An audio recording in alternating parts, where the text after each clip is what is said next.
no, what does it mean to you in using it into your small business marketing strategy?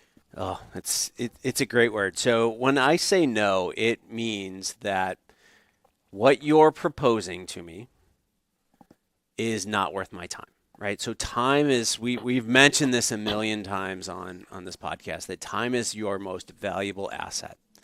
And when you use the word no in certain situations, it will save you the amount of time to put back into your business on things that will actually matter. So, when I say protect your time, love him or hate him, and I'm going to throw that out there, love him or hate him, they say that when you sit down to talk to Elon Musk, the guy makes like $20 million every single hour. So when you sit down with him, they will ask you what this is about. And if it's not valued at that $20 million range, he's not going to take the meeting, right? He also has another way of looking at meetings where if you're not providing any value or you're not getting anything out of a meeting, you can stand up and walk out, which I think is phenomenal, right? I've been trying to institute that into higher ed, but you cannot do that here. Everybody's we're on the campus of Purdue Northwest. My media is on this campus, and I will tell you right now, you cannot be that rude in academia. No, you will be. You'll be ostracized, yes. Yes. What's the word when you get kicked out of the Catholic Church? What is it? You're only the Pope can do it. Excommunicated. You would be excommunicated from academia. But anyways, continue on. So the real question is, when you're saying no, you are putting the value of your time ahead of what somebody is proposing to you, right? So it can be a meeting with a vendor. It can be a meeting with a customer that's a problem customer. It could be spending time on something that really you're just not good at, right? So, we're shooting this podcast. If I were to set up this entire podcast by myself, it would be a train wreck, right? There'd be a ton of flubs. We've all heard my intros from time to time. They're not always great. But I mean, if you didn't have Adriana, this would be yes, exactly. It would, between you and I might be able to get along, but something would happen, right? So what we're really saying is when we say no, we're actually valuing the time to do something for our business that makes more sense, right? And I had a mentor years ago that we would sit down and we would talk at lunch every so often. And he would always start with, repeat after me. And I'd say, what? He's like, repeat after me. I'm like, all right, what? He goes, say no. And I go, no. He goes, I mean it. Say no. I go, all right, no. And he goes, every time somebody asks you to do something, I want you to value your time and go, is this adding value to my time? Does this make sense for me to do this? Or if I say no and I get out of this, am I going to put that time to better use? And it's funny because I started saying no and people stopped asking me for the things that were just sucking the time away from me. So no is a very valuable word. Yes is a very expensive word. Okay, let's do some role playing. Are you ready? Are you ready, Adriana? We're going to do some role playing. Here we are, Matt Hansen. I've been bugging him to do a podcast forever to take that knowledge that's in his head and put it down so that small and medium businesses can really go at digital marketing and marketing in general. And he agreed to do it. And then all of a sudden, Matt Hansen came at it, and I'm like, I'm going to have to kind of drive this, and Adriana's going to have to produce it. And then all of a sudden, after about 4 or 5 episodes, Matt Hansen just went into overdrive, and now he's putting it on LinkedIn and all this stuff. And you're kind of into it. I love it. It's fun. You said yes, and it actually worked. So I'm going to ask him a question. You ready? Are you okay? We're going to go. No. No, actually, no. No, thank you. All right. No, Adriana and I and Matt Hansen are going to go to the Podcast Movement conference in Chicago. It's, 27 minutes away at McCormick Place, right? So we're going to go to that, and we're going to look at, well, how do we do the podcast better? How do we market it? How do we get commercials, all that stuff?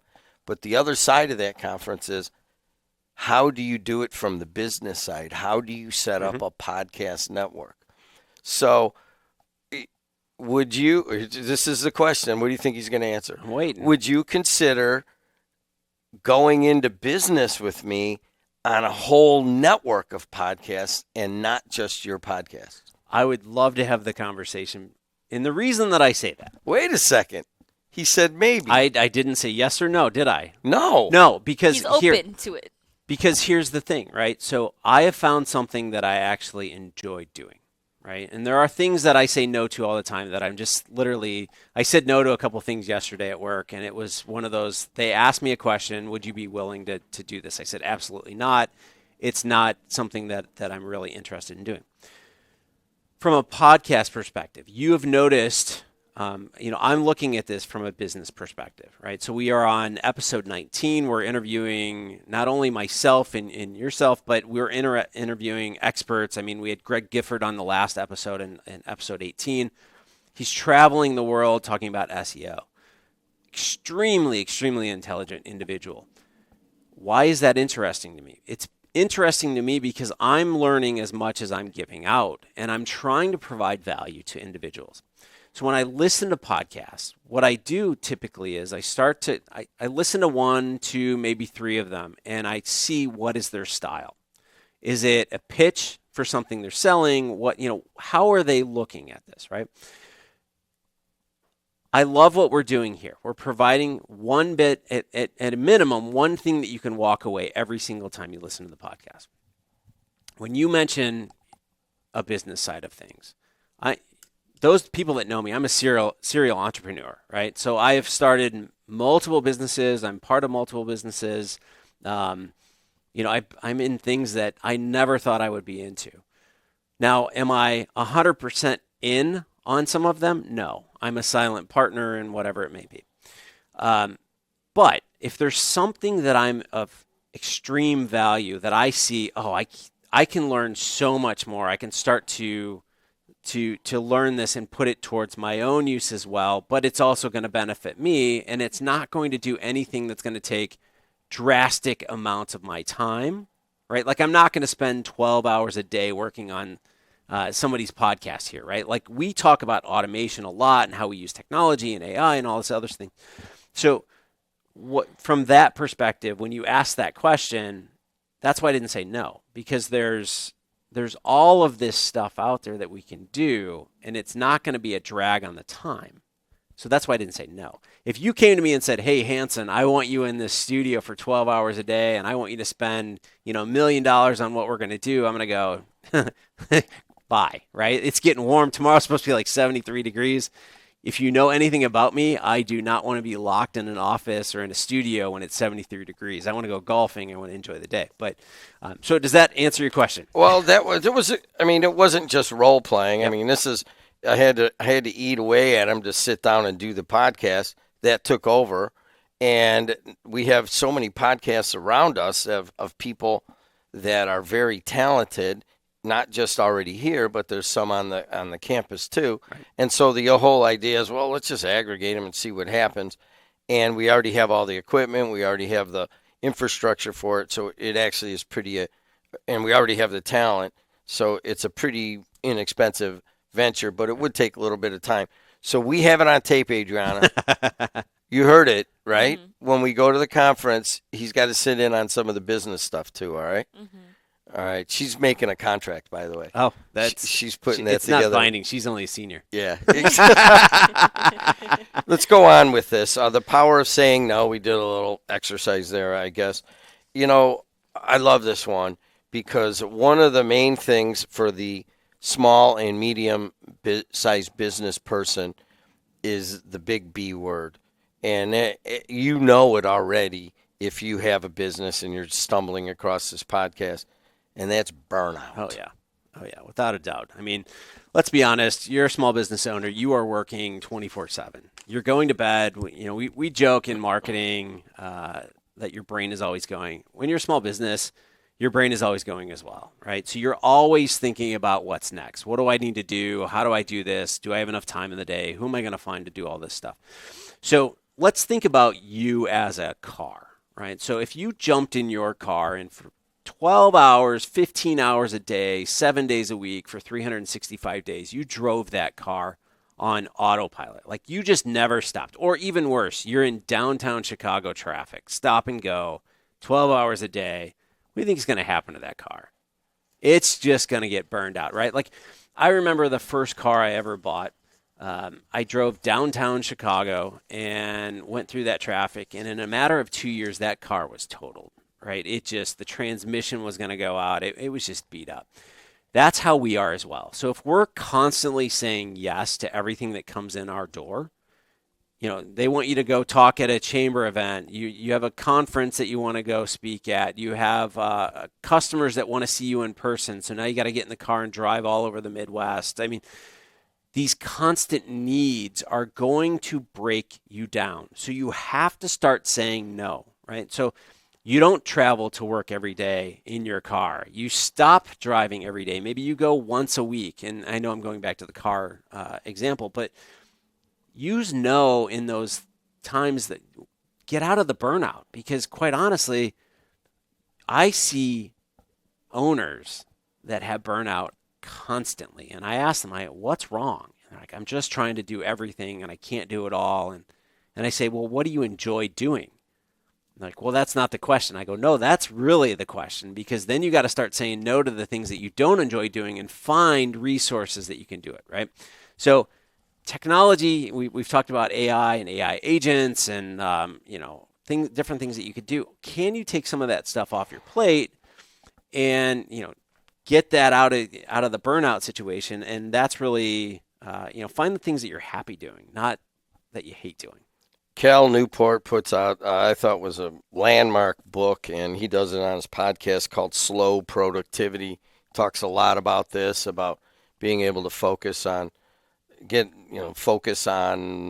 deep questions and deep work, and kind of get rid of some of the, who was it? Was it Waldo or Emerson? Most men live lives of quiet desperation, frittered away by detail. Yeah. That was so long ago, but now it applies in the digital age. What about improving your decision making? Oh, goodness. So, if we look at this and you have all these options in front of you, right? So let's just take something as simple as checking your email in the morning, right? So you go in and you open up your email and there's 79 unread messages. Now, you can start to go through that and you say, okay, well, I know these people. I start looking at it. Maybe there's, maybe there's some promotional emails in there, and you're thinking, okay, I'm going to get back to that. I'm going to get back to that. So what you're saying is yes to these types of things. Yes, I will open that later on. What ends up happening is you start to get a massive influx of emails that you now need to look at, right? So my inbox yesterday, I looked at it. There were 79 unread emails in there, which may not sound like a lot to a lot of people, but that's about normal for me on a daily basis. And is that a Gmail or is that a university account? That is 13 email addresses that are coming in. Okay, good enough. All right, forget it. Sorry. Yep. So what it is there's a variety of things in there that I need to answer, and that's fine, right? So I start to prioritize. I start to look at it and go, okay, this person, do they need an answer? Yes or no? Well, they're probably just sending information over of something that I'm going to have to deal with in the future, but they'll send follow-ups. No, I delete, right? So you start to make these decisions and you start to get rid of the things and you start saying no to individuals, right? So maybe I got a promotional email from a company that I buy from. No, I'm not looking at that today. If it's something great, I'm going to miss out on it. No big deal, right? But you have to start making those decisions and saying, okay, is this worth my time? And that will we'll start to look at your decision making and go, all right, I have you A or I have you B. Which one is more valuable to me? I'm going to go with B because they're going to provide more value for my business and for where I'm heading with my marketing or how I'm running my business or whatever. So one of the things that Cal Newport talks about is, if you are into marketing, is to somehow narrow down your focus so that you can concentrate on the relationships with the people who are basically paying your bills. Right. How do you do that? Well, we've talked about our best customers, right? So we've also talked about our worst customers. So you can go back into a couple podcasts and we talk about good versus bad. Bad customers will drain your time. Absolutely drain your time. So if a bad customer walks in and they're complaining, they'll complain to you for about an hour. do you have that hour to give to them? They're a bad customer already. Do you really want to give up more of that time? So what you have to do is you start to make these decisions, right? So you start, I would love to talk to, Amy over here, because Amy has always been a terrific customer, and we go golfing or whatever, right? But then you have, and I'm just using A and B here. We'll call her Barb, right? You have Barb over here. Every time she comes in, she wastes an hour of my time. She's always complaining about something with our services. Which one do I want to talk to? Let's talk with Amy, because Amy's going to bring out the best in us. She's going to, tell other people about us. Whereas Barb on the other side is always bad-mouthing something. Like, separate yourself from that. So we're saying yes to Amy. We're saying no to Barb. Try to separate, and that's going to, obviously save us some. I keep going back to time, but it's decisions that we make that really affect our business. So ultimately, you're leading towards productivity. Yep. So I made a decision probably about 2 years ago, and what happened was I had so many different things coming at me, whether it was family life, working at the university, my own consulting projects, other businesses that I'm involved in. And what I realized was I was spending the day juggling all of these things, and nothing was getting done. It was like 10% of this was getting done in this, and 20% here, and 30% there. And what I realized was I was never moving forward. I was always stuck. That to-do list never shrunk. And what I needed to do was just take and say, okay, there are 365 days in a year. And if you know me, I pretty much do a little bit of work every single day. Sorry, family. But, I'm always doing something. So that includes Christmas Day. It does. Unfortunately, it does. But what I like to say is if I do anything to the minimum, I want to make sure I get at least one thing done every single day. Checked off my list. And that's the minimum, right?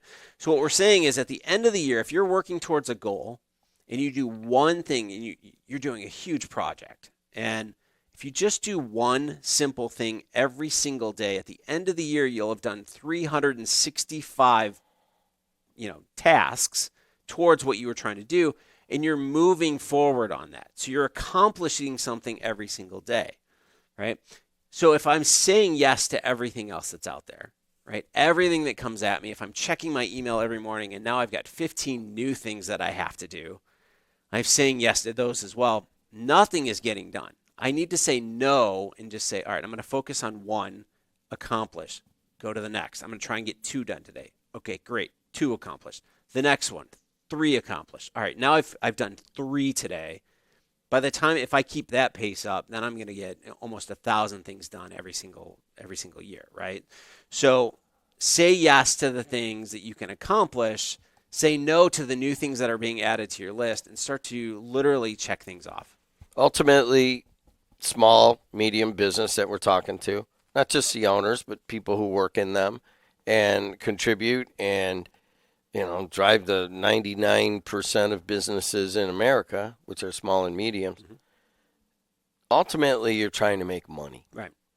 And so it might sound a little bit kind of leadership motivation podcast oriented on this episode 19 to be talking about saying no, but you got to bring it back to that point that your time equals money, and your time actually equals you're able to put more money into the marketing that we are talking about in all these other podcasts. So hit that a little bit. Yeah. So if you're spending more time on, miscellaneous things that are coming in, problems, vendors, payments, right? You're chasing people for dollars.